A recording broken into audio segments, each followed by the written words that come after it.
My name is Jessica. And my name is Dustin. We are the Popcorn Poops. Here at Popcorn Poops HQ, we produce a movie podcast and commentary track hybrid that may be synced up to whatever film we're talking about or enjoyed as a standalone audio program. If you are syncing this recording up to a streaming or disc-based playback device, you should go ahead and begin the film and then immediately pause while the time code still reads 0. This will minimize syncing mistakes caused by those pesky loading or buffering times. Today, we'll be watching the 1988 film My Neighbor Totoro, directed by Hayao Miyazaki. It's time to start the film. Syncers, press play at the beep after the countdown. Ready? 3, 2, 1. And we're rolling. So the first thing you see is the vanity card for Studio Ghibli, which features the character of Totoro as the studio's mascot. So he's clearly pretty important. We can already tell that much. And this is opening animation is something that's I think is super charming, of course, which is probably a word that is going to be repeated. The little Totoro spell Totoro. That's right, they do. The Japanese title is actually Tonari no Totoro, which can be translated to the Totoro that is next to me, or the Totoro that Tonari I is am next to. to be next to something.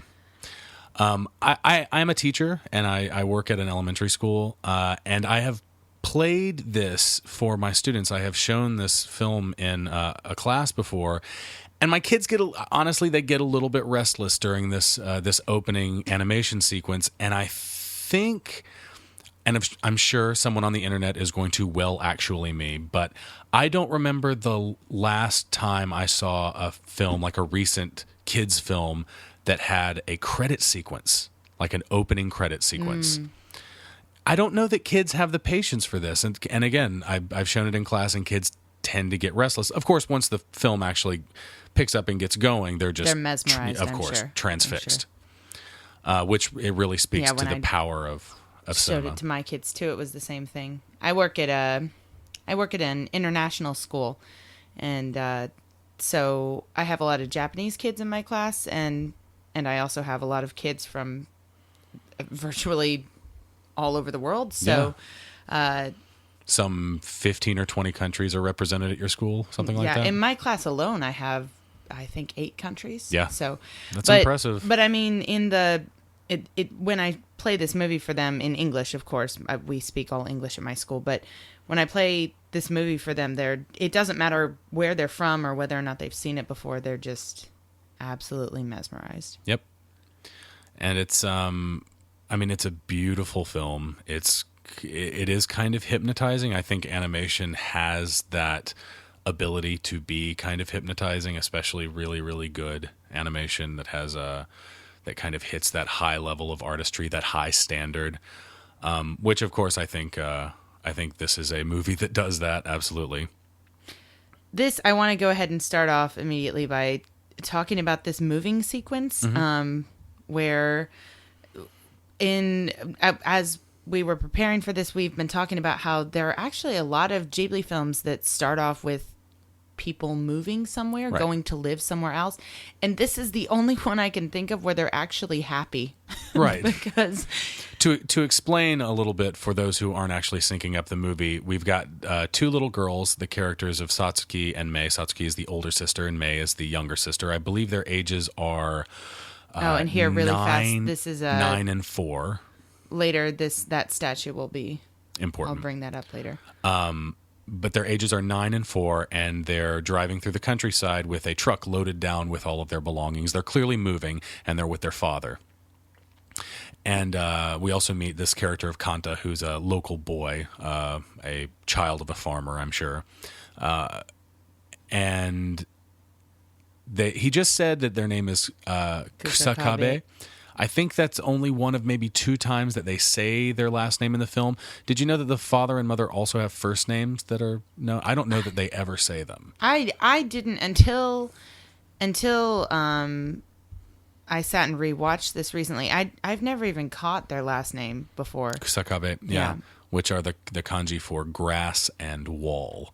I don't know what significance, if any, that has, but I think that there is some kanji in the film with names that does have a little bit of absolutely. significance. The girls definitely.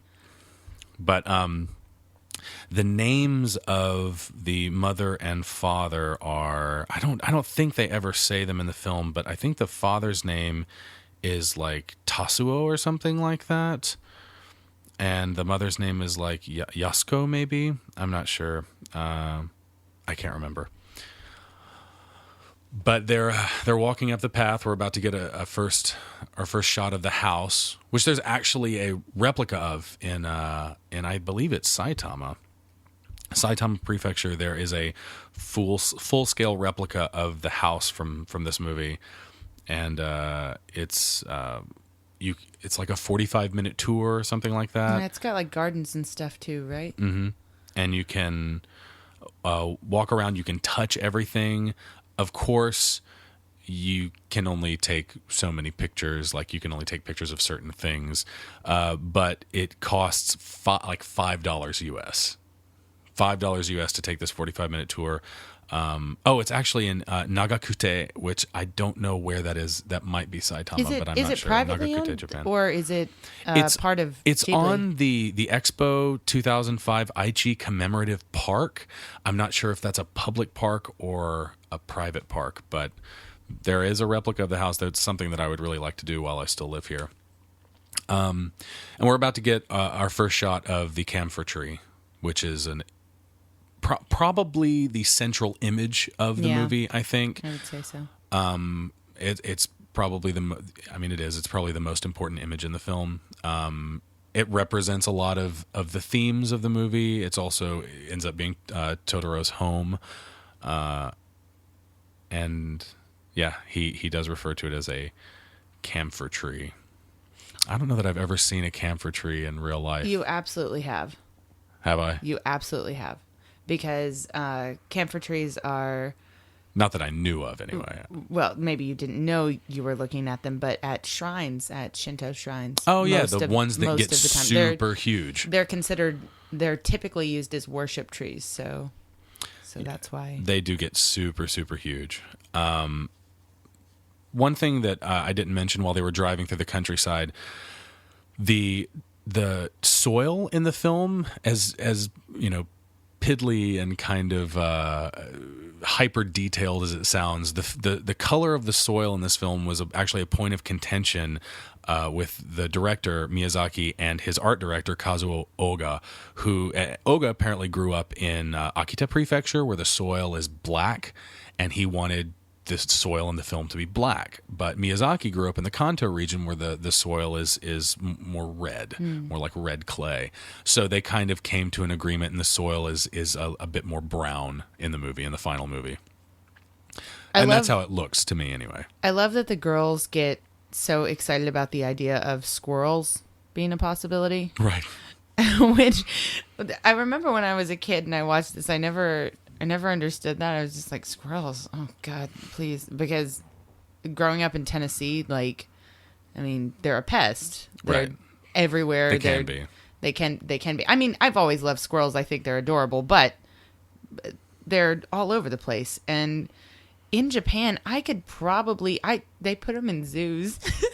They do, actually. When you go to zoos, it's like, this is a squirrel. And you're like, oh, yeah? They're not everywhere like they are in, at least where we're from in Tennessee, in the United States. They do exist here, and they're not so foreign that they don't have a native Japanese word. They do, disu. And but yeah, squirrels are like a special thing. That is funny. They do put them in zoos. They don't do. Look at the majestic squirrel. So the girls have opened up the back of the house, and they walked through the kitchen, and they're looking at the bath area, which has kind of a sweet scene a little bit later on. I love that of them, bathtub. Actually. The bathtub in this house was one of those things that early on, long before I even knew that this was a movie from another country and could associate it with Japan or with anywhere, I knew that this bathtub was cool and it was foreign and that I wanted to take a bath in it so much.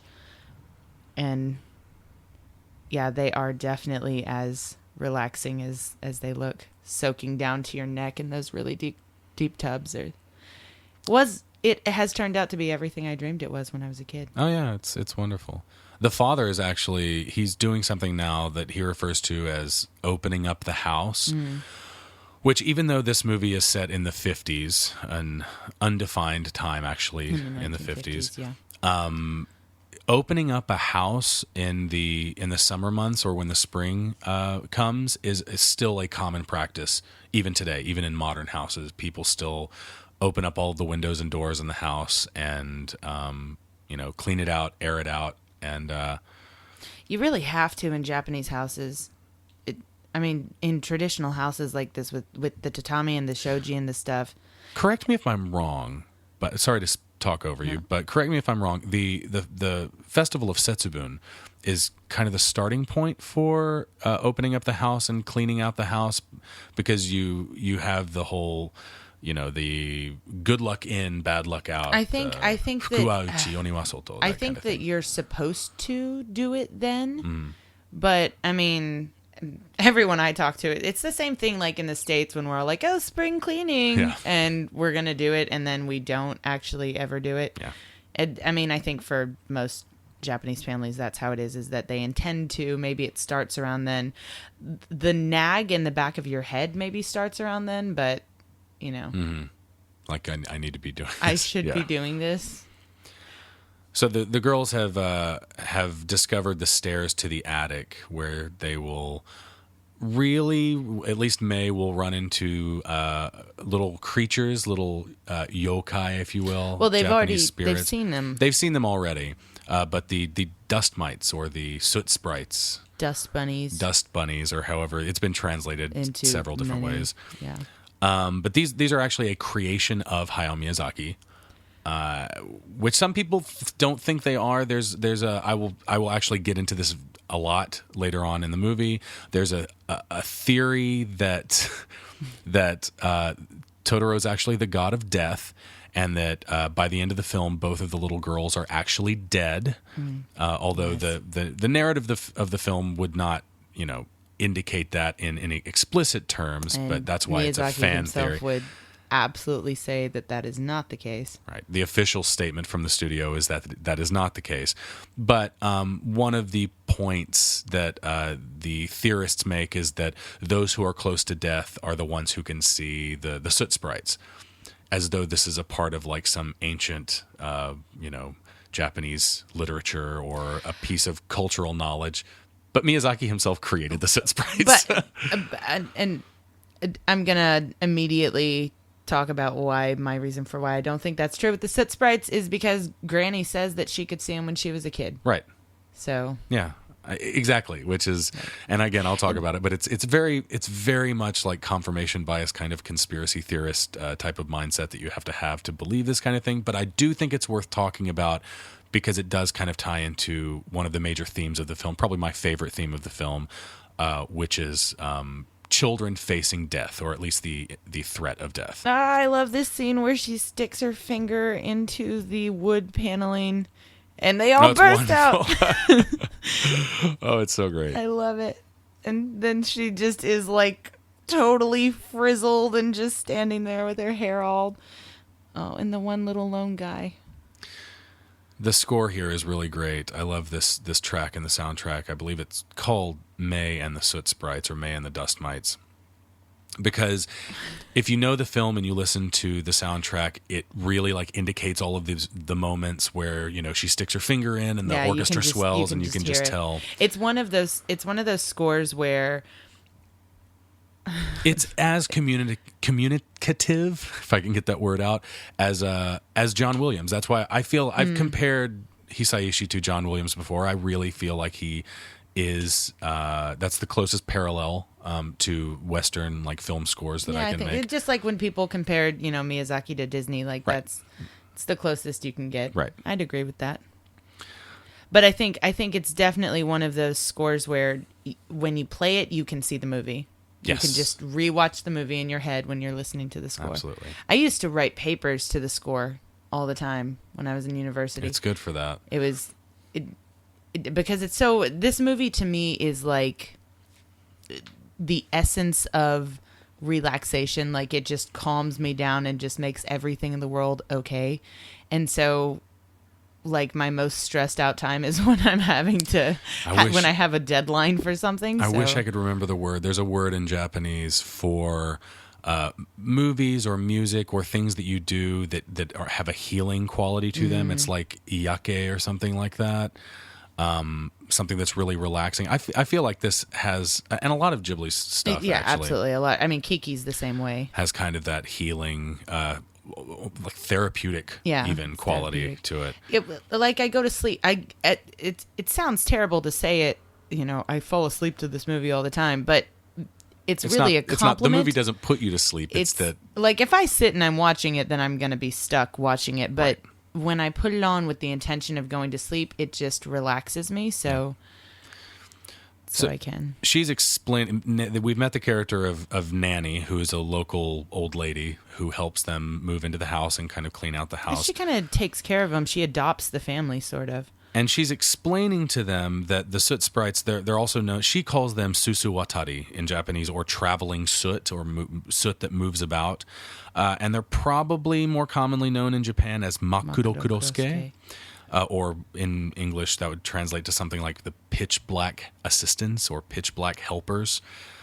These characters, the little creatures, also make an appearance in Hayao Miyazaki's 2001, I think, film Spirited Away. They're carrying the candy. Oh, she gives them the candy. The coal. In the end. They carry the coal. They're carrying don't the coal, they? and doesn't she feed them? Or somebody? No. The guy is feeding them the. What is that candy called? Konpeito. Yeah, it's rock candy. it's like every child's traditional candy here. They work in the boiler room with that spider guy, Kamaji. Yeah, and Kamaji doesn't he like feed them rock candy? Isn't that what he's throwing he does, at them? or one of the other characters? Somebody.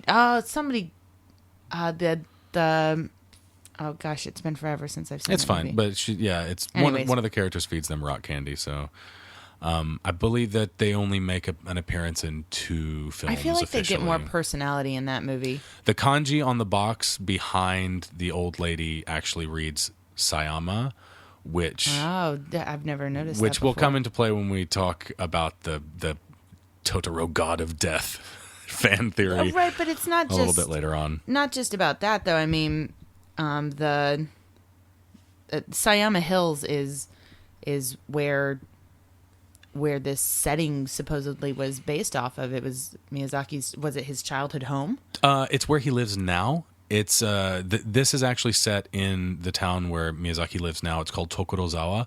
It's surrounded by the Sayama Hills, and just over those hills from Sayama City, where something terrible happened that we'll talk about later. But I think definitely the landscape is supposed to be based off of what it used to look like, what it maybe looked like back in the 50s at least. Now it doesn't. Now it's, it's outside of Tokyo. Everything outside of Tokyo looks like city. But one of the things that Nanny said about the soot sprites was that they live in very old houses, and their job is to turn everything to dust. But if the house's inhabitants keep smiling, as she says, the spirits will go away. Their father in the earlier scene where they walk into the kitchen, and he comes in after them and they see the bath. He explains that the soot sprites are the darkness that you see when you walk from a very bright outdoor setting into interior setting. Like when your eyes adjust, that blackness creeping away is actually the soot sprites running away from you. Which is interesting that everybody kind of has their own little. I mean, it's just exactly how folktales work and folk legends work. Is everyone has their own little version of it, and I think that kind of builds this world in an interesting way. So in this moment right here, we can see that the storm is coming. There's not a real storm, but it's more like a windstorm. And just blows the firewood that Satsuki's collecting right over the trees. Since we've lived here, I definitely have. I've come to realize that this is what storms are like here. They're just windy and noisy. Yep. Whereas coming from Tennessee, we dealt with thunderstorms all the time. It's always a thunderstorm, and they're noisy in that way, and the loud bangs and the claps and stuff. But in Japan, it's that wind, and you can just hear it always shaking. And in old houses like this, the shoji shakes, everything shakes. It's true. We don't even live in a house. Like, we live in a pretty old Japanese house, but nothing nearly as dilapidated as where they live. I mean, we just saw they have like a tin roof that's peeling up off in parts of the house. So they really, really live in a pretty old house. But it is like that. Even in this house, when it really starts storming, the storm doors just shake and make all sorts of noise. It's hard to sleep, actually. This scene where they're taking a bath with their dad makes some people uncomfortable, which is, it's obviously a cultural thing, because Japanese take a bath with their children through elementary school. They even sleep with their children through elementary school. But even after that, though, if you're talking about onsen, yeah, that's true. And if you're talking about hot springs, that was something I didn't. When I was a kid, I remember it didn't make me uncomfortable, but I remember thinking, "Oh, that's a little strange that Daddy's in the bathtub." With May, not so much, but with Satsuki, with the older sister, I definitely felt a little strange, because I was probably close to Satsuki's age when I watched this, and I was definitely not going to be taking a bath with my dad anymore. I'm jealous. I did not experience this as a child. I did not come to Totoro until I had already seen Princess Mononoke. It was after I had discovered anime and become an anime fan. School? I guess junior high. Yeah, junior high school. It was junior high, something like that. So no, the story for me seeing this movie, I mean, it's so, my grandparents are from a small town in New England, in upstate New York, and all they had in their town was this one teeny tiny little video store. It was really small, and me and my brother, when we'd go stay with our grandparents in the summer, we had nothing to do. There were no other kids. We were out in the middle of the woods, and we'd talk them into driving to the little video store. And for whatever reason, they just had this movie. And it was like the only cartoon we could find. And so how lucky. we would rent it every time we'd go visit them. Every summer, we'd rent it again and again. And I remember the first time we rented it, we were both kind of weirded out by it, because the animation was so strange to us, and just the story, everything about it was strange. But I remember the next summer when we went up again, that was one of the first things we did, was go to the video store and rent this movie again. And I think for both me and my brother, he definitely grew into anime a lot faster than I did, and this definitely was part of it, this movie. And for me, it planted the seeds, I guess, of me falling in love with Japan. The English dub that you're probably the most familiar with, was produced by a company called Streamline Pictures, and it was created to be exclusively shown on trans-Pacific flights by Japan Airlines and their One World partners.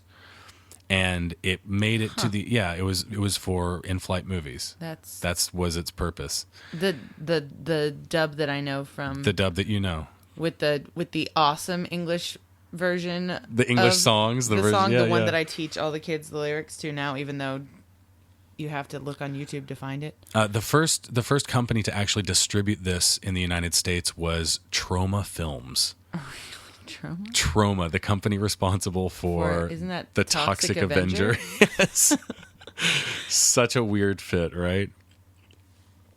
This is we get introduced to their mother, who has some kind of, she's in the hospital, she has some kind of illness that they never say it outright what she has, but we can infer from Miyazaki's life that it's maybe tuberculosis. Probably he intended it to be tuberculosis, because he's said himself that the film is somewhat biographical for him. He does have a brother, and he said that when he was a child, his mother suffered from tuberculosis for something like, what was it, 8 years or something like that? It was a long time. Was that right? And had he made this film with 2 male protagonists, 2 little boys, he said that it would have been too painful for him. It would have been too hard to make the movie. So he had to kind of distance himself from the project a little bit. Which is kind of interesting that she's got, a mysterious illness that's never stated outright, which again, I feel like the mystery kind of adds to that sense of unknowing that a child would have. Well, that's like what I was going to say, is that yeah. I don't think it's that strange because our perspective is from these girls. That's our point of view is Mei or Satsuki, both of them, and they wouldn't necessarily. I mean, I'm sure their parents would talk about it in front of them, but whatever the disease was, really wouldn't be important to a child. It would just be that mom was sick. So it kind of brings it down to their knowledge base, I guess. Yeah, I think so. And this is really an interesting movie because it is absolutely told from the perspective of a child, which I think many children's films aren't. Yeah. They kind of talk down to children because they're told from... And there's always those little grown-up jokes and stuff that, Right. you'll get when you're older, but... Yeah, exactly. I think another thing that's really praiseworthy in this movie is how realistic the kids actually act. Like the way that they walk into a dark room that's kind of scary and they react to it by screaming into the darkness just to kind of release that tension because they're kids. What else are they going to do? They don't know how to deal with that in any other way.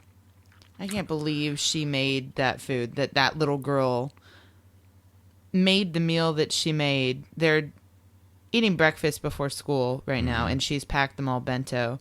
And they're, just looking at the detail she puts into it, this scene of her making breakfast and making lunches for everyone, which is in Japan traditionally the role of the mother in the house. That is so, it is so symbolic of one of the major themes that I think this movie has in it, which is just children growing up faster than they should, being forced to grow up, being forced to lose their childhood, lose their innocence. I think that ties into my favorite theme, which is that of children having to face the threat of death, which is their mother dying. Even Mei was helping her cook. Mei was fanning the flames on this little stove they had outside where they were cooking the fish on it, and she's really little. She's not even in school yet. She's 3. I think she's supposed to be 3. They're 3 and 9. I think 4 and 9 or something like that. And one of the things that's really interesting to me and really kind of drives home those themes of children facing death is the fact that this movie they didn't think that this movie was going to make any money. They didn't think they could make any money off of a movie about 2 little girls running around the forest with a big monster that it's kind of plotless. There's no real conflict in this movie. I have even heard it said that this movie is unique because it has a complete lack of a villain. Right, exactly. And what was I even saying? You were talking about there not being a conflict. Right. So there's no real conflict in the movie. So it's just rambling like it's a creature in the forest. And Roger Ebert actually has, there's an interesting quote from him. He acknowledged the lack of the conflict in the film, and he said, "My Neighbor Totoro is based on experience, situation, and exploration, not on conflict and threat." And he goes on to say that it would never have won its worldwide audience just because of its warm heart. It also is rich with human comedy in the way it observes the 2 remarkably convincing, lifelike little girls. It's a sad, a little scary, and a little surprising, and a little informative, just like life itself. It depends on a situation instead of a plot and suggests that the wonder of life and the resources of imagination supply all the adventure you need. And I think that's totally true. Yeah. What I was saying, I just remembered, was and I know we're seeing the first tiny Totoro. I know, and I love the little white one. So Oh my cute. God, he's so cute. So cute. The little white one. I love that he called, keeps like looking back at her. Officially, he's known as Chibi Totoro or Runt Totoro. But the themes of death, like I was saying, they didn't think this movie was going to make any money, so they made it a double feature with Isao Takahata's Studio Ghibli film Grave of the Fireflies, which is based on a really famous book. And if you've seen Grave of the Fireflies, you know how devastating that movie is. Yeah. I mean, it's a masterpiece. It's a wonderful, wonderful piece of cinema. But it's really hard to ever watch it again. right. And it wears its themes on its sleeve. And it is absolutely, like, not just thematically, but narratively, it is about children facing the threat, the death. real immediate threat of death. Yeah. And it's really strange that it seems like this movie and that movie were paired in the theaters to where if you bought a ticket for one, you were going to see the other no matter what. Unless Sorry, you just have you walked ever out. noticed the ramen bottle Yeah. that's under the house I there? have, yeah. I didn't realize. I guess they've had him for a long time. Then, if this is set back in the 50s. Oh yeah, it's a classic beverage. It's like imagine it like the Japanese like Coca-Cola classic, like an old glass Ramune bottles. is a children's drink here. It's like a blue soda. That's not very good. And no, it's not. It's not but the one cool thing about it is it has this little marble in it, and when you pop open the drink, the little marble Drops rolls around down into the bottle. It's Yeah, and it's but like you can't swallow it. you can't open it without it spraying everywhere. That's also And true. then once you've opened it, you can't actually drink it because when you turn it up, the marble marble- just falls back into it's the. such a terrible it's design. Awful. It's the worst thing And ever. also the flavor is really not that great. And also everything has a ramen flavor. Like true. like every ice cream or candy or gum or To finish my thought, sorry. I think that this being paired with Grave of the Fireflies, Christ. Even though it seems like it was happenstance, I don't think that there's a better pairing, a better double feature in all of Ghibli's oeuvre, except for maybe Nausicaa and Princess Mononoke. But that was kind of intentional. Like I feel like Miyazaki made Princess Mononoke as kind of the definitive film version of what he was trying to say with Nausicaa. Nausicaa, yeah. But for those of you who don't know Ghibli's films very well, Nausicaa of the Valley of the Wind is a really great movie based on a comic book by Hayao Miyazaki. The comic book is way better, but the film is also very, very it's good. awesome. And Princess Mononoke is a movie he made like 15 years after that. And it's your favorite one, right? It is my favorite Ghibli movie. It is. This is mine. It's very good. This is also a Obviously. very great movie. And now May has stumbled into the forest following the little white and blue Totoros that To are the camphor tree. Chibi and Chu Totoro, respectively. Chu being medium or middle. Middle-sized blue. And she has Totoro. stumbled across a big gray fuzzy mass, which will Oh, turn God, out to this be scene. what most people just refer to as Totoro, but officially he is Totoro, which is big Totoro. And he is certainly big. I mean, I still from the first time. Of course, this image is what stuck with me from the beginning. This was the moment when I was watching this movie as a kid where I was like, "Whoa, weird! Not used to this. This is very strange." But I wanted it. Like, I wanted to be there on top of his gigantic fuzzy belly, poking his nose, and I still do. That's the thing about it, is like I still really crave the. You know, this is really fascinating to me. We are half an hour into the movie, and we are just now seeing the title character. Half an hour into a children's film, and we are just now seeing the title character. That's remarkable. They don't make. I mean, I know it's something that old timers say, but they actually don't make movies like this anymore. Yeah. Oh, the way she scoots up, the way her knees are dirty already, just the detail. There is a wonderful callback to this scene in the Mysterion arc of South Park between no, that's right. Cartman and Cthulhu. That's right. Man, That's right. He like rides in on him or something. What does he do? He like. That was a real high point in a season of South Park that I thought was kind of I was like, underwhelming. oh my God, is this? It's Totoro. Yep. That's what we're doing now. That was awesome. Yeah, I remember that. That's pretty great. Totoro's in the Japanese version, he is not credited as having a voice actor. So who does the? I have no idea. I'm sure that it's noises. yeah, right. I'm sure it's known by someone, but and it might be something that's out there. But It's like I don't know. I knew a girl in college. I had one of my Japanese friends in college. One of her professors from back here in Japan was the voice of Heen in Howl's Moving Castle, another Ghibli film. Which is, of course, he doesn't have a voice. He just makes that like breathing noise. Mm-hmm. Whatever it is. In the Streamline, I think it was the Streamline version of this movie, Totoro's voice is actually done by a veteran voice actor named Frank Welker. And Welker is best known for playing both Fred and Scooby-Doo in the Scooby-Doo cartoons. He's also Megatron from Transformers. And he's the titular character from Jabberjaw. And he's also Dr. Claw from Inspector Gadget.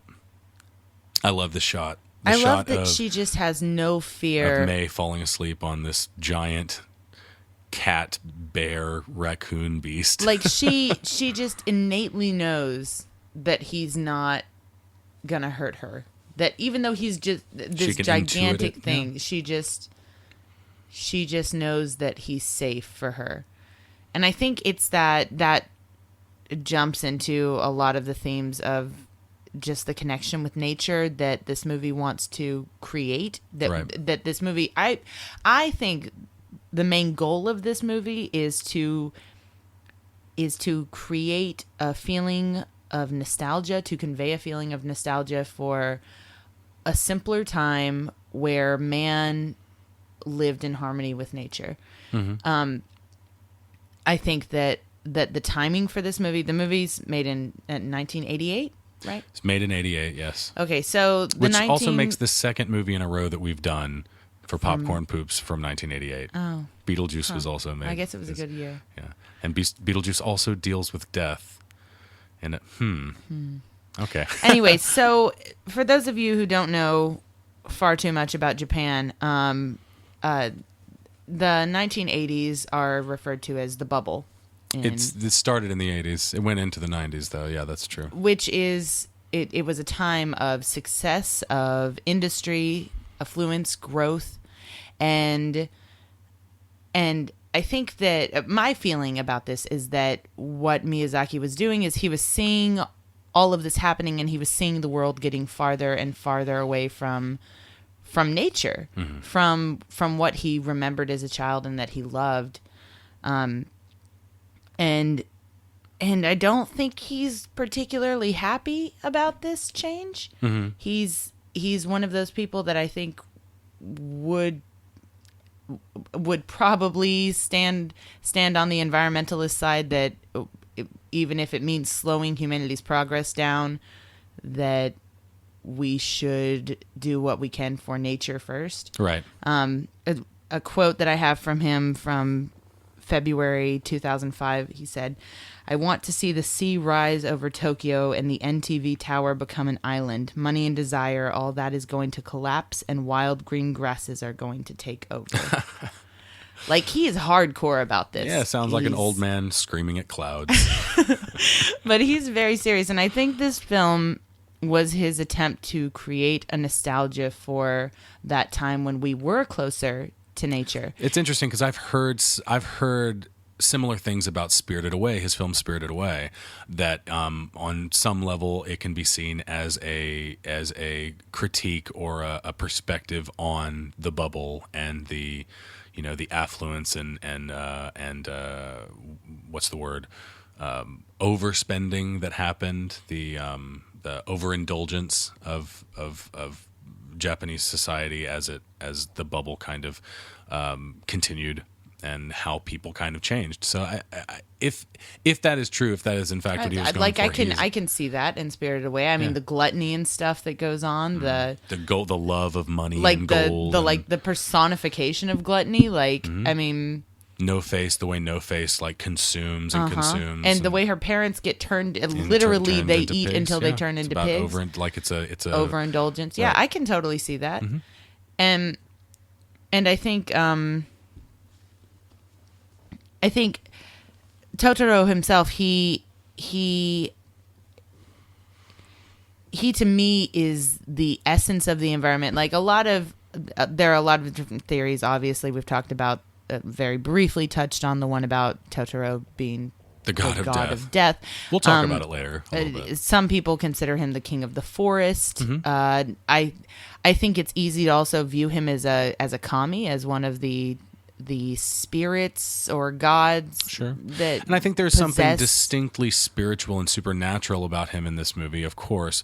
But according to old man Miyazaki, he is not. He is actually an animal that lives in the forest and lives off of acorns, which is supported by the fact that the little blue Totoro was carrying a bag of acorns. I think the dad is about to say a line that man and trees were the best of friends. Yep.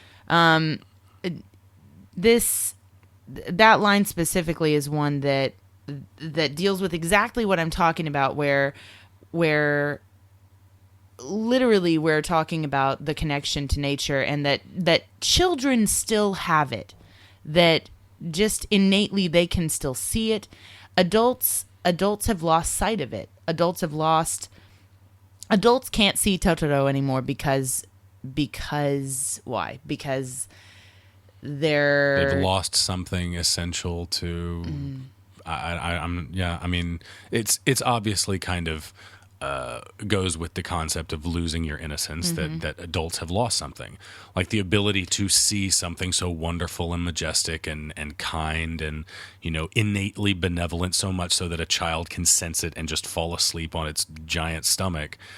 To not be able to see that kind of thing anymore means that you've lost something good, obviously. And I think that this is, like, if you expand this to talk about the world instead of just talking about children and adults, but like people today, are the adults that people today can't see this kind of thing anymore. People today aren't connected to nature anymore, unlike people in the past were. You were talking about some of the other themes of the film, the environmentalism, which is a running theme in Miyazaki's work. So many of his works, yeah. Probably, I would say most of his movies are I about. think most of them, if not all of them, touch on it at least. Yeah. I'm trying to Maybe think of Porco one that Rosso doesn't touch on it. Porco Rosso. Doesn't maybe. touch on it at all. Not really. Does Kiki touch on any environmentalism? I don't know. That's tough. I mean, he's got a few themes that he works with, childhood and nostalgia and stuff like that. But he doesn't lay it on as thick as other. Like some of them are so peers. obvious, like Mononoke and Nausicaa. But the tree that they were at had a what's it called? It's called a Shimenawa. Shimenawa, that's right. A Shimenawa. Shimenawa is the rope that it's made out of rice straw and has paper ribbons on it. And you see them all over the place in Japan at shrines. Yep. And some of them are gigantic. Some of them are like so thick that you definitely couldn't wrap your arms around it. There are some really famous ones that are huge, but they're supposed to. There was one that was wrapped around the camphor tree where Totoro was living, and from what I understand, they mark sacred places.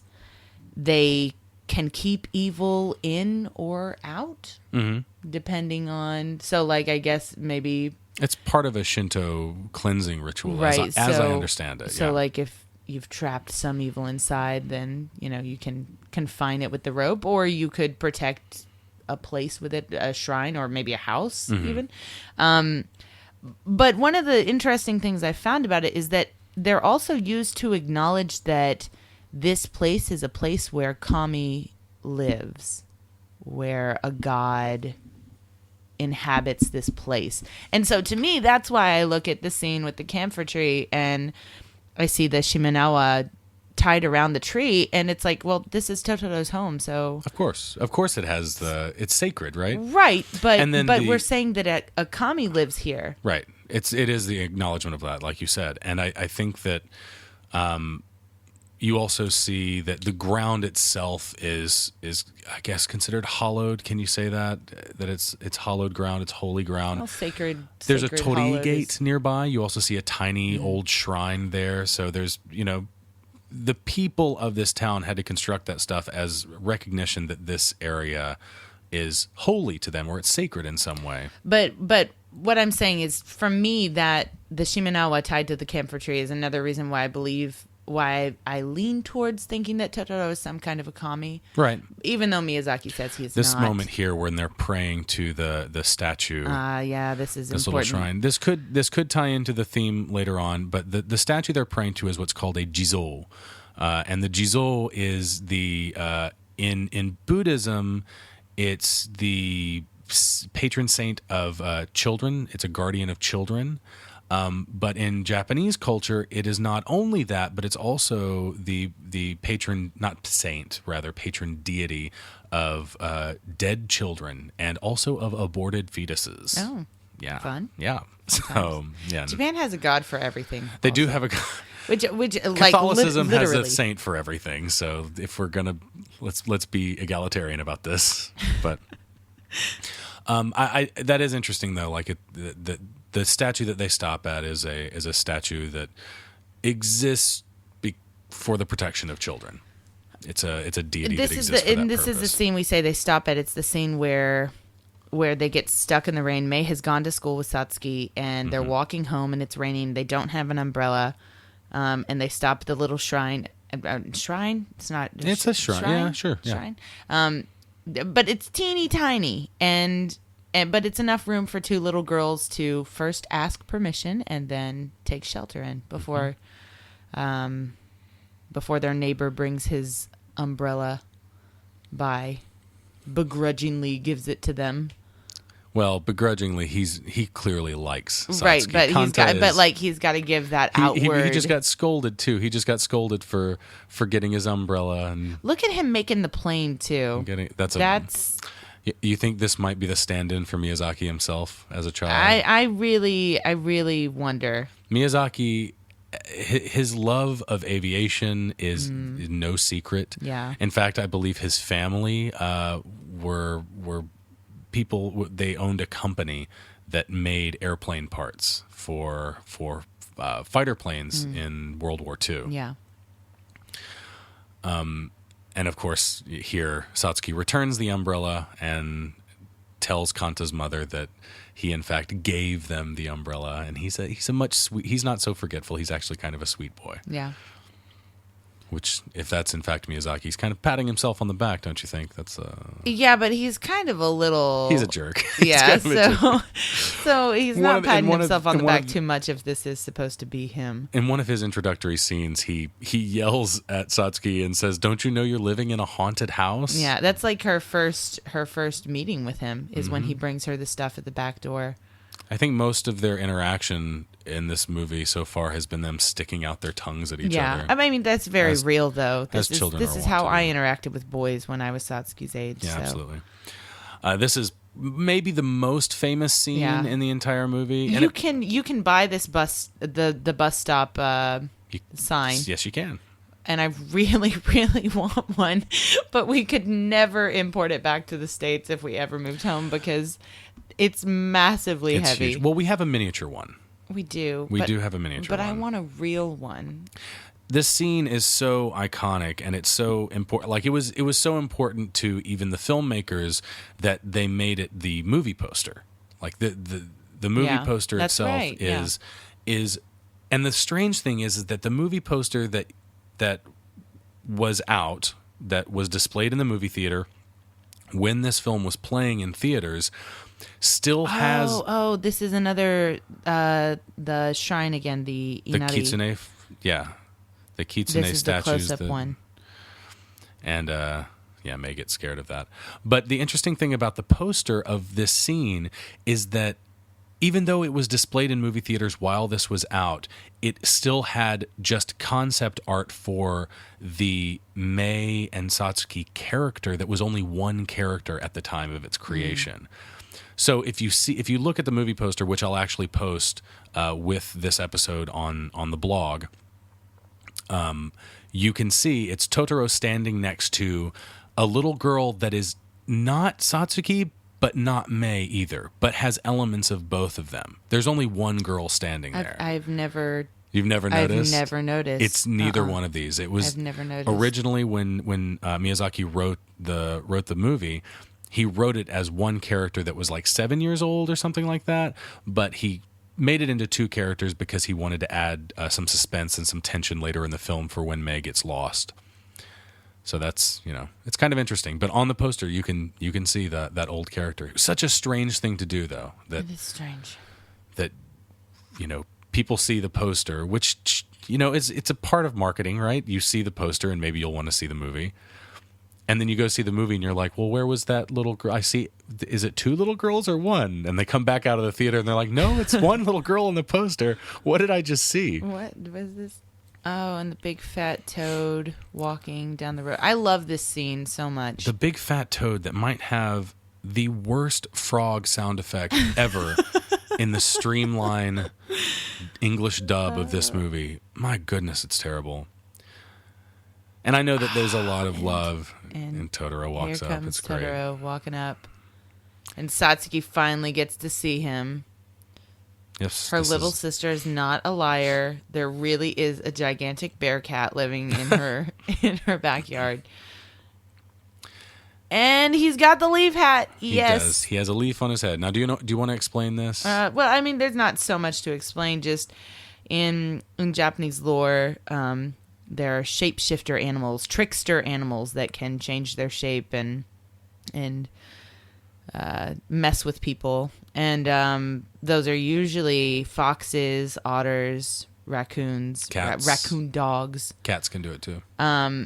But it's so often you see them portrayed with a leaf on their head. Is it the way they transform? Yes, it is the way they transform. When they put a leaf on their head, they can transform. They actually they make a reference to it in Pompoko, another Ghibli film. Mm-hmm. And I believe that the line is something like, if you use a leaf to transform, you're still an amateur or something like that. Like only amateurs use leaves. So he's got a leaf on his head, and like part of it's, you think, oh, this is his head raincoat that works poorly. It's his rain protection. This silly gigantic leaf. But and I guess as a child, that's what I thought it was. Is I thought he was just dumb and he couldn't think of a better idea than just to put a big leaf on his head. It's a good image though. Like but I guess he's a shapeshifter. Is this the? Well, maybe it insinuates that maybe he has that ability. He has that ability. Oh, I love it when the raindrops are hitting the umbrella and he like spazzes out. He shivers. From it. It's a great little. And his eyes get really big. But he likes it. It's that smile. That smile. And he's just waiting. Totoro has actually had some cameos in other movies and things. He made a cameo in South Park in the Imagination Land episodes. Yes, that's right. So they've used him twice then. Yeah, they have. In a way. He was also in Toy Story 3. He's one of the stuffed animals in the little girl's collection. And the thing that I really appreciated about Toy Story 3, besides the fact that they didn't make him say anything, which I think would have just been terrible. Yes, it would have. I think they're smarter than that, obviously. But they were able to capture the smile. Yeah. And the smile is like so... Just the ear, the huge grin. Yep, it's great. Oh, and then the best character in the whole movie. Probably for me, this is my... Like in Japan, everyone has a favorite character, and that means like what fuzzy thing you're going to put on all your backpacks and yes, and dangle unnecessarily from your keychain so that it is twice the size of your head. My favorite character is definitely Cat Bus. I am all about some Cat Bus, and I got to fulfill a childhood dream. Oh yeah. my childhood dream was that we don't see it here. Totoro just gets inside the cat bus and happily, with his huge grin, rides away. But later, when Satsuki gets in the bus and Mei gets in the bus, you see them sit down, and the way that the seat just like melts, and they just sink into it like enveloped a in cat. really fluffy couch. Yeah. It's like it just looks like the greatest place in the whole world to be in. My whole life, I've just wanted to ride inside. Oh no, a I cat think it's bus. the Japanese sound effect for the frog, which we're going to see at the end of this scene after their father gets off the bus. But we got. But to yeah, so my lifelong dream was to ride inside cat bus. I really wanted to, and we got to. We were around when the museum. Are they still doing that? I don't think it's so. Gone? It was No. a special exhibit. They had a special exhibit where it was called "The View from the Cat Bus," Yeah. and They have a children-only cat bus yes, that's and always I there. was devastated when we came here, and I knew there was a huge cat bus that Here's the people frog go sound. inside. He just says "gah." Like just Frog like that, opens just his mouth and it's just "gah." Whose cousin was that? That just, you want to be in a movie, kid? But when we got here and we found out that the museum had a cat bus, a huge cat bus that people could go in, I just freaked out. And then we got there and you can't go in unless you're a child. And I was so devastated. But then they did the special exhibit where view from the cat bus where you could go, and they built this cat bus you could walk into, and it was cool because it looked like you were walking into a cat bus, and from the inside it looked like a cat bus, and the windows were the scenery of the town, as though you were riding through it. Unfortunately, however, the seats were really Japanese and super, super hard and not at all like my dream. In this moment right here, you can see a calendar behind her mother in some of these shots. They're visiting or not visiting, the mom's reading a letter. Reading a letter. You can see a calendar on the wall in the hospital, and from that you can, use information from the calendar and say, okay, what years throughout the 50s did, the days line up just like this? And apparently there were only two years that it could have been, and that was like 1952 and 1958. And 1955 is what another like official piece of literature I think said at some point. So even though it's set in the 50s, it's set in, post World War II Japan.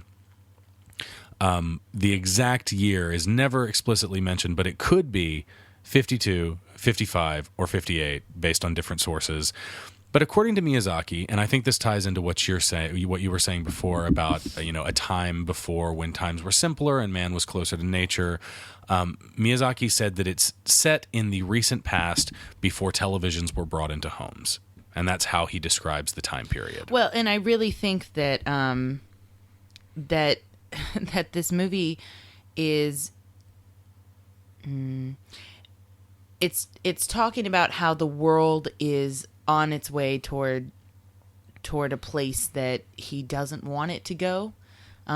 Even in this little town, you can see the city approaching. You can see the neighbors. They have a telephone, which Satsuki uses to call her father. Mm-hmm. You can see the commuter train in some distant shots, and I think that this is those kind of things are symbolic of the city slowly encroaching on this kind of pure world, which is what happens to Sayama Hills in the end. Of course, yeah. I mean, if you go there it's now, outside of it's on the outskirts of Tokyo. It's a metropolis. Yeah, it's that's a what city. happens. So I think that he was definitely showing. This is a wonderful moment. I know, where the trees are growing in their backyard. Before Totoro gets on the cat bus, he gives them a little parcel wrapped in leaves, and it's got what Satsuki refers to in her letter to her mother as magic seeds. So they plant them in their little plot of land that their father helped them set up, I'm sure. And they keep asking their dad every night. They're asking him, will they sprout tomorrow? Will they sprout tomorrow? And, as we can see in this scene, the 3 Totoros have come and they're helping them grow the sprouts into a giant tree. Huge. It just blackens out the sky. Their house. Yeah, exactly. And their dad looks outside and just kind of glances and looks back to his work. Because the light has changed. Because the light has changed, but he can't see anything, again, because he's an adult and he's lost that important thing. I love how the kids are like jumping up and down, and Totoro just whips out this giant top, this spinning top. It's the most, like, in retrospect, after seeing all of Miyazaki's films, it's the most transparent way to shoehorn in a flight sequence. That he's so in love with flight sequences, and I can just imagine him being like, how do I work a flight sequence into this movie about a cat bear that lives in the forest? Like, gotta get it in there. He has a magic top, and they just grab onto him. Well, in Meito Koneko Bus, don't they fly? Don't the cat buses fly? Yeah, they do. They can. Is that right? Don't they fly? They do. There is we're talking about a short that you can only see at the museum, and you can only see it when they want you to at specific times of the year, because they change out what short you can see when you go to visit the museum. How many times have we been to the Ghibli 3 or Museum, 4, something like that. 4, I think. It's really cheap. If you ever come to Japan, and I was just tweeting today, I've got the itch to go back. I want to go back again. Yeah, it's been a few months, it's been more than that. It's been more than a year, yeah. So if you ever come to Japan and you do have a love for Totoro or any of the Ghibli films, then you should really go to the museum. It's really simple. It's a good excuse to just turn into a 10-year-old Japanese kid for a couple of hours. And it's really super, great. super cheap. But you have to get tickets in advance. You have to reserve them a ways out. We usually do about a month out, so keep that in mind. But anyways, one of the shorts they have is May and the Kitten Bus, and I guess it's like a sequel to this movie. Yeah, kind of. It kind of is. May is visited by a kitten version of the cat bus that only has enough room. Oh my god, it's so cute for just her. Oh, yeah, it's god. very, very cute. I'm imagining it again. Only has enough room for May. God. And they fly off to a summit of the cat buses. And there's like a really old cat bus that's like as big as like a cruise liner. Huge. It's humongous. But and they fly to get there, right? I think yeah, they do. They do fly. Like through the air. And they meet the cat buses, and the cat buses are all transporting a giant group of Totoros. That's right. And May gets to see There are all like tons of Totoros. her Totoro there as well. Yes. Because he has the umbrella. And they're transporting them. Isn't that how she knows it's him? Yeah, I think so. It's been a couple years now. It was maybe the first one I think it was. saw. It was maybe 3 years ago or something like that. But the destination display on the big old cat bus, the big cruise liner cat bus in the short film, says something like they're going to the cleansing lands or something vaguely spiritual and Buddhist, Shinto. And maybe some kind of, it kind of seems like it might be an afterlife, which may kind of tie into the theory about Totoro as the god of death and, the things that we're going to get into when they come up in the last act. Or it just ties into my idea that he is a spirit and not an animal. Not an animal, but just a spirit. I think that we haven't touched on it too much, but I think there are a lot of you've talked about some Buddhist stuff, but I think there's a lot of Shinto stuff in this movie. Yeah, very specifically Shinto stuff, and the reason why I think it's so. That this movie is so this scene where they have the fresh vegetables and they're chilling them in the cold water in the ground by the stream. Oh my gosh, I love that.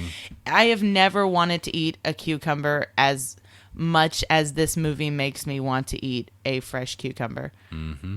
But Japanese cucumbers are really good when they're cold and they soak them in salt water too. Mm-hmm. What are they called? They call them something. They serve them at festivals and stuff all the time.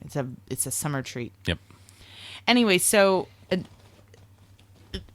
in Shinto, there is kind of the purpose of the religion is to make a connection between present day Japan and the ancient past of Japan. Contemporarily, that's what Shinto is. Yeah, I think. Right, but contemporarily. The core of Shinto is that everything in nature has a spirit. Everything is alive. It is one. Shinto is now people. There's a lot of controversy about whether or not some of these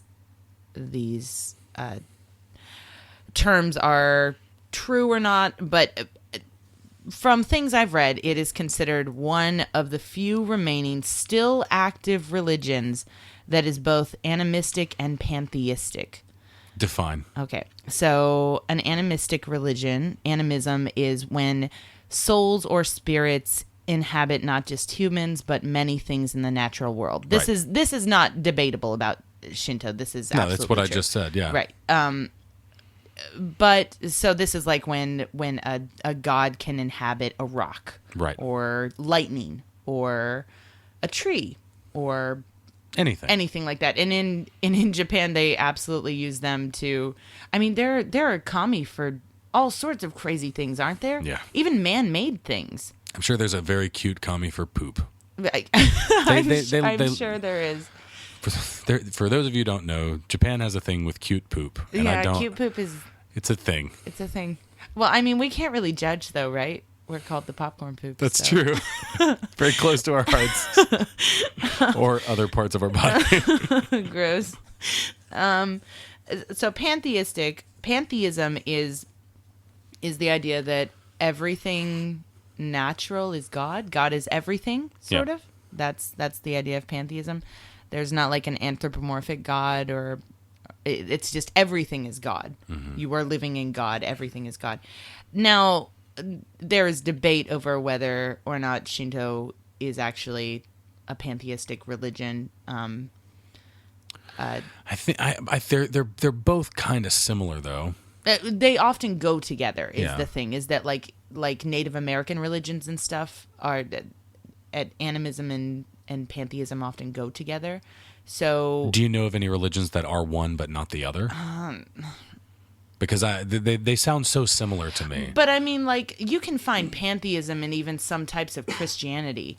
It's a very broad idea. Right. So for people, it sort of depends on the way you interpret the Shinto religion, whether or not you believe that it's a pantheistic religion. Anyways, if it is, whether or not it is pantheistic, it still is one of the last remaining animistic religions that is active today, that people use all the time. I mean,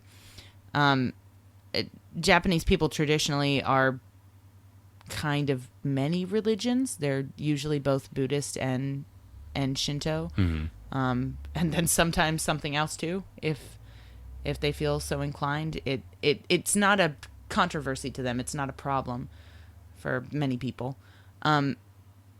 Anyways, this is the point of what I was talking about, is that in Shinto, nature, to have reverence for nature is to have reverence for spirituality, because nature is so intrinsically tied to the spiritual world. Yeah, in you can't even. I wouldn't even call it a dogma. It's Shinto way too loose for that. Yeah, Shinto is not dogmatic at all. Which is why there's so much debate over whether or not it's considered pantheistic or not, because people would just be like, why does it matter? Yeah. But nature is incredibly important to this religion, and so a respect for it and a connection to it is intrinsically important, and that's why I think there's so much of it in this movie. And also that the movie is rooting us to Japan's past, which is part of modern day Shinto practice. So we're now getting into the main conflict of the film, if you can call it a conflict at all. And the conflict is basically, to me, mostly it's in its themes, but it's that these little girls are now dealing with the very real possibility that their mother might not come home. And not just not come home, But that she might die. that she might die. Just Satsuki laying on the floor in Both the of tatami them, room. both of them. These shots right here, that just zero animation and May's going got on. all the toys all around the toys her laying spread out. just sleeping. She has just made chaos and just lays in Yep, it. just sleeping in the floor in the middle of the day. It's really, those shots in particular are really kind of powerful in expressing the powerlessness of these kids. Like, what can they do? Like, this is how they deal with this conflict, and it's that they can't do anything. They're powerless, and when May tries to do something about it, she creates a real conflict, and we're about to see that happen in this scene right here between Satsuki and Nanny. Is What are we going to do if Mommy dies? Yep. Exactly. Because Nanny's trying to make her feel better. Nanny says, I heard it was just a cold. She'll probably be home, next weekend or something like that. And Satsuki just totally brushes it aside. And she's like, we've heard this before. It's always a cold. It's always something. It's always whatever. And she never comes home. Look at the sandals, please. We're at the sandal part. Did you look at them? Yes, I did. Did you see them? I did carefully? see them. I did see them. Thank you. That will come up later. It will come up. So May is I think running away. before we get too far Because from I'm it, though, about to start talking about this. I think Satsuki breaking down there, I think her finally acting like a kid and sobbing is what spurs May into. I mean, it obviously is what spurs May into this. Well, because May it's the first time she's seen her sister. Well, she knows that she can't go to her sister to fix this, this anymore. So she does the only thing she knows to do, and she's trying to run. She acts like an adult. Right. Her innocence is gone now. She's the one who's taking responsibility and trying to fix the problem on her own. Mm-hmm. So now May's lost, and it is at this point in the movie that the theory of the Totoro God of Death theory kind of comes into play.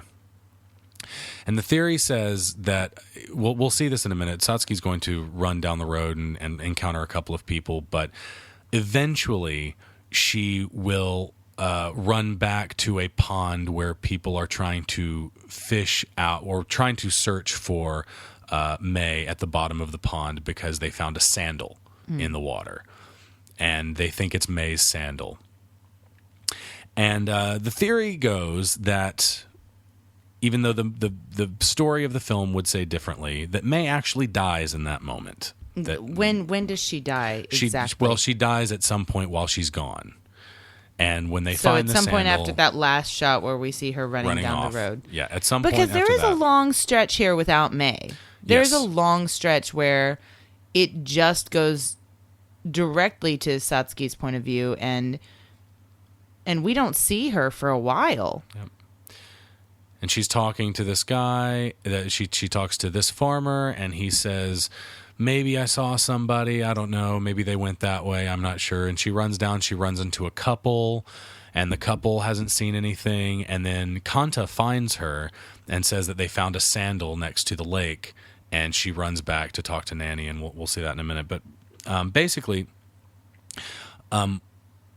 we're not there yet, but I'm going to go ahead and talk because there's a lot of little points to discuss.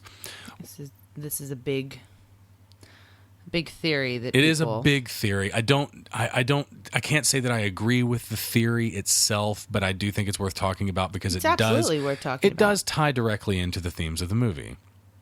And so basically, when Satsuki tells Nanny that the lone sandal is not May's, that it doesn't belong to May, she's lying. That's how the theory goes. This is all theory. I'm not saying this is truth. She's lying. So when she asks for Totoro's help after that and boards the cat bus, she's going to enter the world of the dead herself to try and get her sister to find back. her sister. This, as the theory goes, again, I can't stress that enough. This is not how I think, but it is part of this fan. I think it's a fan theory. I don't know who came up with it initially. I don't either. I've just always heard it. But it ties into an event that happened called the Sayama incident. Now, I made a reference to the box that said Sayama earlier. We've talked about Sayama. It's a city in Saitama. It's definitely inspiration for the countryside of this setting. Right. So the Sayama incident happened some years ago in Japan. I think in the 70s, maybe. I'm actually not sure. A girl was kidnapped for ransom money. She was then raped and murdered. This occurred in Sayama, of course, being called the Sayama incident. And this also happened during the month of May. Now, it seems like a loose kind of connection, but not only is there a character in the movie named May, but Satsuki is the sandal. old word. That is...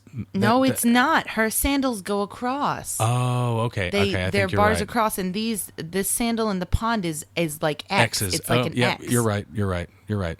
It's the same color, but it's the straps are different. Yeah, you're right. Okay, it is a different sandal. Told you. But anyway, let's keep talking about this. So it happens in May.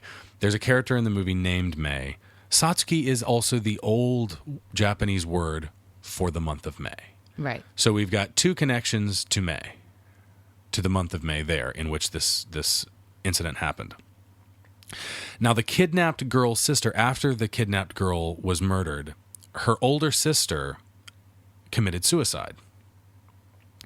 So much like in how the theory goes in this movie, that when May goes missing, she's actually dead, and when Satsuki ends up boarding the cat bus in a few minutes, she actually enters the world of the dead herself, essentially committing suicide so that she can find her sister.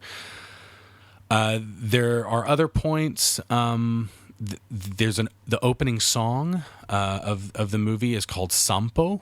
It's or in English it's called Stroll. It is. I have said before that I think it's more famous, at least to children in Japan, than the Japanese national anthem. Right. There's a lyric in the song that in Japanese it's Ippon bashi ni dekoboko jari michi, or in English, the uneven gravel road to the log bridge. Now, the word Ippon bashi is a homophone for a Japanese word that not only describes a log bridge, but it also describes the bowl of white rice with chopsticks stuck upright in it that is offered to the dead in a Buddhist funeral. So, again, that's kind of cherry-picked out.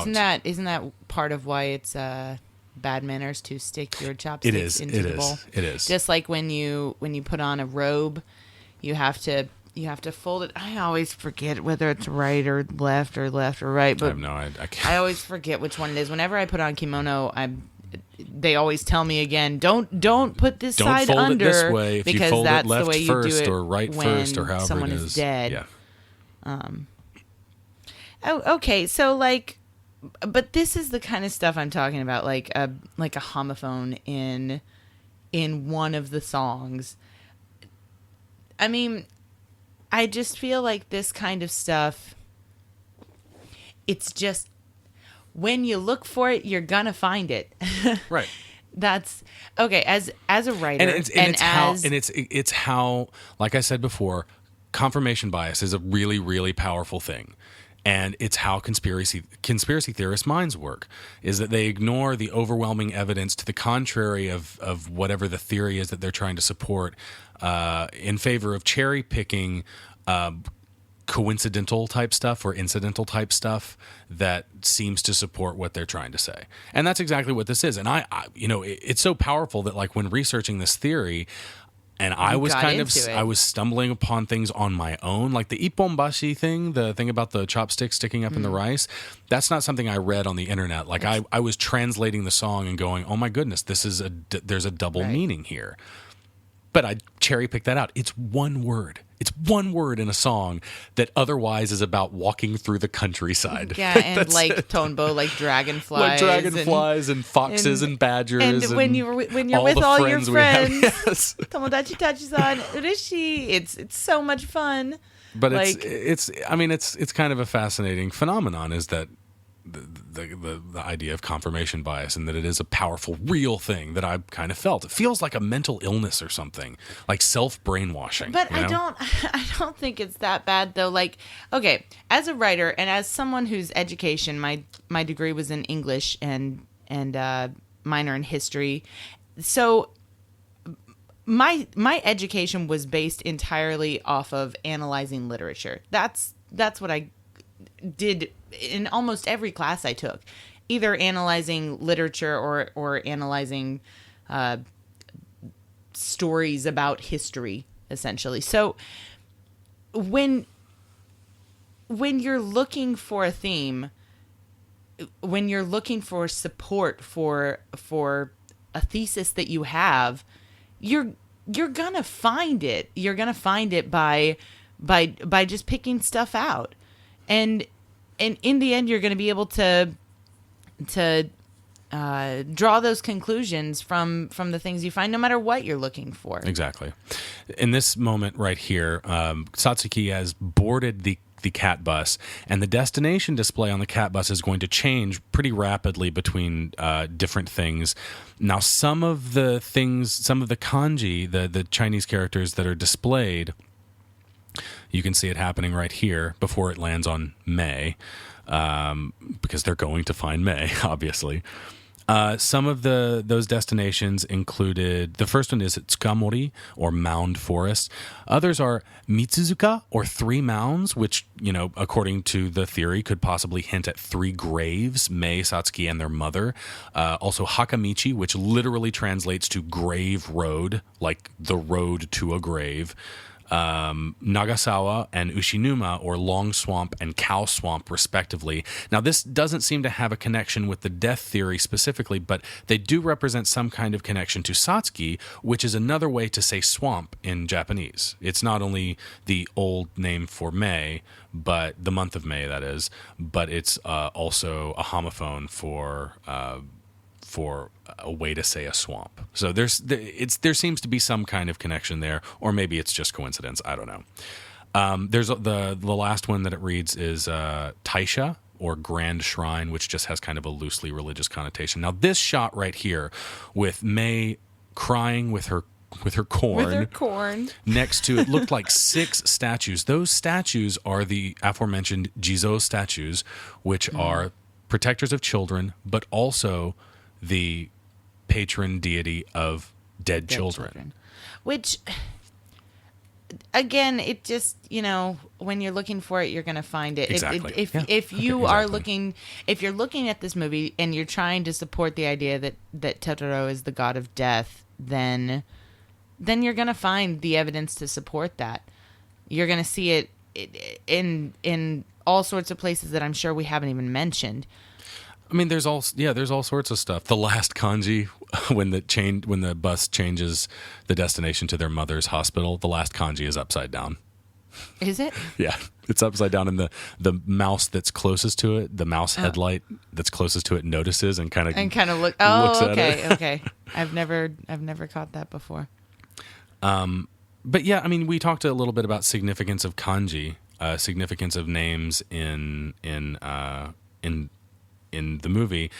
There are no kanji associated specifically with any names in the movie, except for their last names. So Mei and Satsuki are written phonetically in the syllabary, in the hiragana syllabary in Japanese. So there's no explicit meaning associated with them. Okay. So Mei could mean a lot of things if there were a kanji associated with it. It could mean fate, or riddle, or bright light, or oath, or lost, or inscription. Could mean sleep, or darkness, or closing one's eyes, or dark things that seem to kind of be related to the concept of death or dying. So it just depends on what you're looking for. Exactly. Satsuki's name has fewer possibilities, like I said before, swamp and shore and like highland, the highland above a river. But yeah, all that stuff, while I don't want to say that I absolutely am supporting this theory, I do think it's interesting to talk about. It is something. And of course, one of the ones that I've always thought of when I hear this theory is this scene right here, this last scene where the girls are in the tree and they're looking at their mom and their father in the hospital and they leave them the corn. Oh gosh, Cat Bus, you look so comfortable. So fuzzy. Oh my God, I want to sit inside They're it so happy. so much. Anyway, so you see the girl sitting in the tree, and the parents cannot see them, just like the parents couldn't see Cat Bus, couldn't see Totoro. Now, maybe that's because they're with Cat Bus at the time. Maybe it's because they just didn't look at the tree at the right moment. But the mom says, I thought I saw them, or I thought I could see them. And so we know the mom is close to death. If we're going with the God of Death theory, right, then the mom is close to death, and she can kind of see the girls in the tree. She can kind of see the spirit world. The girls are dead, shot. So they can't be seen. This is the last shot. Totoro playing his ocarina on top of a tree. And in the end credits, we can see that the mother does come home. Right. And that's the other thing, too, is that we've got these end credits here that are showing us this happy family life after. But do we ever see Dad? Was Dad in one of those shots? Yeah, I think he comes up in one of them. But okay, well, then there's other children. They could be dead children, though. Let's drop the theory. It's been like half of this episode is just us talking about all of the dark and terrible things that this could mean. It's my fault, though. I brought it up. One thing that's confirmed here in the credits that's kind of interesting is that you can see, at some point, you can see their mother reading a story to them. And the story is The Three Billy Goats Gruff. Okay. Which on the cover you can see the image of a Totoro. Now, earlier in the film, right after Mei met Totoro for the first time, she mistakenly, or Satsuki, in the Japanese track at least, Satsuki asks her if she means to say troll, because in Japanese the pronunciation for troll is tororu, and the Japanese pronunciation for Totoro is Totoro. So it's kind of similar. Yeah. And she asks if, do you mean the troll from the storybooks? And Mei is like, oh, no, I'm not exactly sure what she says. But the book in the end credits that has an image of Totoro on it, that is The Three Billy Goats Gruff, seems to confirm that Totoro is a troll. Right. So that's what he is supposed to be, I guess. I don't know if you wanna combine those two things from earlier in the film. There are so many things that he could be. Yes. So that's probably going to bring us to the end of this episode of the Popcorn Poops podcast. You can find us at our website at popcornpoops.blogspot.com.